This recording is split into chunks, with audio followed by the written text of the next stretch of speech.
PSF 514 consumer psychology lesson number 27। Shopping groups. 2 या 3 लोग मिलकर जाते हैं, इकट्ठे होकर जाते हैं शॉपिंग करने, चीज़ें ज़रूरत की ख़रीदते हैं मुख्तलिफ़ मार्केट्स में, बाज़ारों में, ब्रांड शॉप्स पर, सब वो जहाँ भी जाते हैं इकट्ठे होकर जो है वो शॉपिंग करते हैं, शॉपिंग ग्रुप्स कहलाते हैं।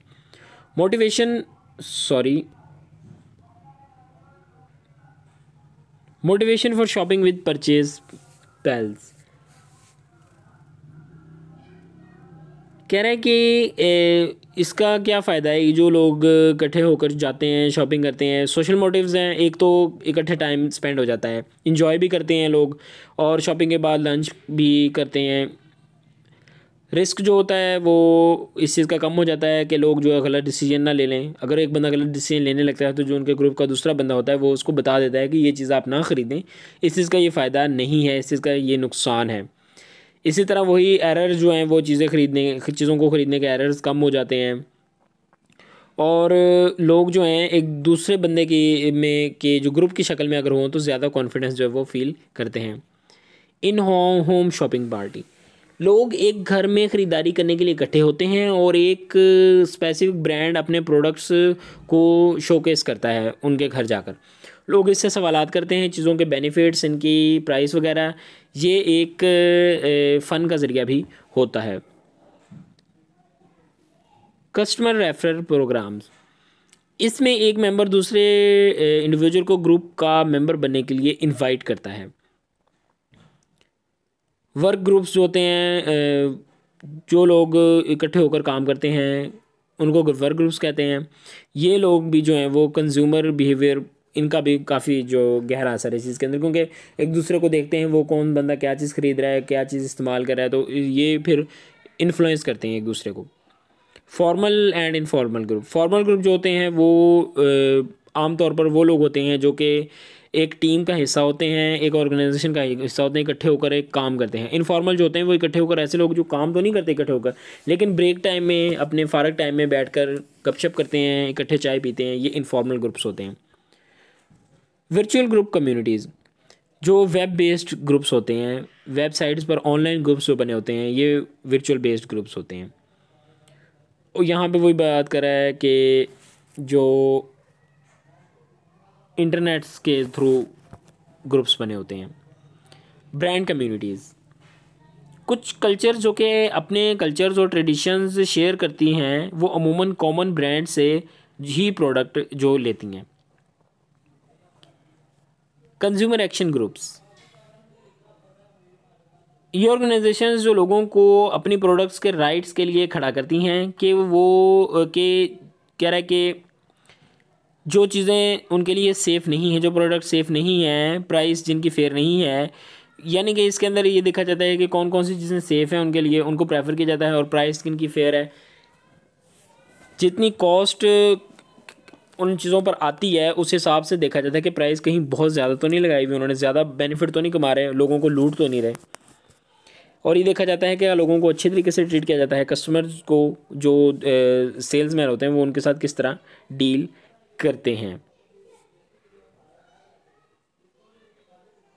Categories of consumer action groups, ऐसे ग्रुप जो कुछ वक्त के लिए बनते हैं,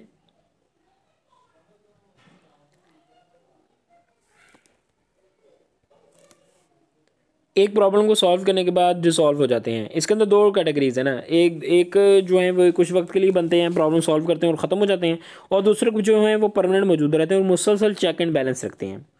ऊपर जो मैंने बताया किस चीज़ का चेक एंड बैलेंस, कि प्रोडक्ट्स को किस तरह की दी जा रही है, उनकी प्राइस क्या है, फेयर है या नहीं है, और इंडिविजुअल सेफ़ हैं वहाँ पर चीज़ों को इस्तेमाल करने ख़रीदने में, और कस्टमर के साथ डीलिंग किस तरह की जा रही है। ये सब चीज़ें इनका जो है वो काम होता है देखना। Celebrity and other reference group appeals, इसके अंदर इसकी टाइप्स बयान की गई हैं। Celebrity appeal, expert appeal, common man appeal, ये सारी इनको वन बाय वन देखते हैं। सेलिब्रिटी अपील के अंदर कह रहा है कि मूवी स्टार्स हो गए, टीवी स्टार्स हो गए, ये जो है इंटरटेनर्स जो होते हैं, इनके अंदर ये ब्रांड्स के साथ कॉन्ट्रैक्ट करती हैं और इनके प्रोडक्ट्स को एडवर्टाइज करती हैं। According to an estimate about 25% of advertisement include celebrities.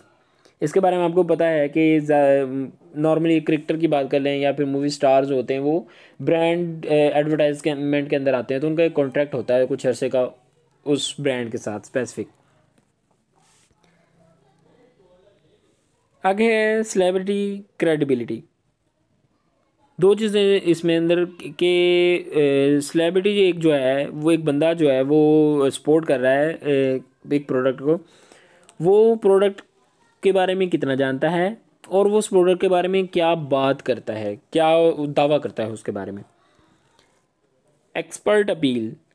एक एक्सपर्ट को एक स्पेसिफिक फील्ड में ट्रेनिंग दी जाती है और इसके रिलेटेड प्रोडक्ट्स की क्वालिटी को चेक करके वो जो रिकमेंड करता है, जिस चीज़ में वो उसकी जो वो ट्रेनिंग होती है उस हिसाब से वो चीज़ों को प्रोडक्ट को चेक करता है, क्वालिटी चेक कर आप समझ लें, और फिर वो रिकमेंड करता है।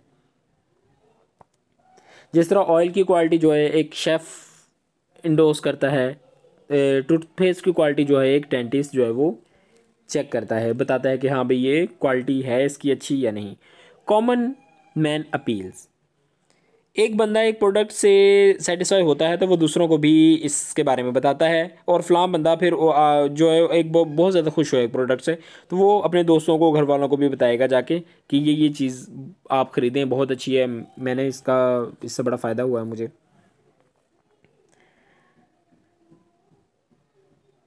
Executive employ spokesperson. बहुत से कंपनीज जो हैं उनके अंदर अपने सीईओज को एडवर्टाइजमेंट के अंदर वो दिखाते हैं। ट्रेड्स और स्पोक्स कैरेक्टर अपील। इसके अंदर क्या, characters created by the company to endorse their products. और कुछ कैरेक्टर्स बनाए जाते हैं, जिस तरह कार्टून कैरेक्टर हो गए, कमांडर सेफगार्ड एक कार्टून कैरेक्टर था, इसी तरह मुख्तलिफ जो हैं वो निंजा टर्टल्स हो गए। इसके साथ जो एफिलिएशन लोगों की बन जाती है, जिस ज़्यादातर बच्चे इस तरह की चीज़ों को ज़्यादा पसंद करते हैं। और रेफरेंस ग्रुप्स इसके अंदर कह रहा है कि रिस्पेक्टेड रिटेलर्स हो गए, editorial content of special interest magazines, fashion designers, seals of approval, medical pharmaceutical products हो गई। ये सारी चीज़ें भी जो हैं वो एक इसके अंदर भी लोग जो हैं वो रेफरेंस के तौर पर जो पार्टीज़ जो होती हैं डिफरेंट, इनके साथ भी कॉन्ट्रैक्ट करती हैं।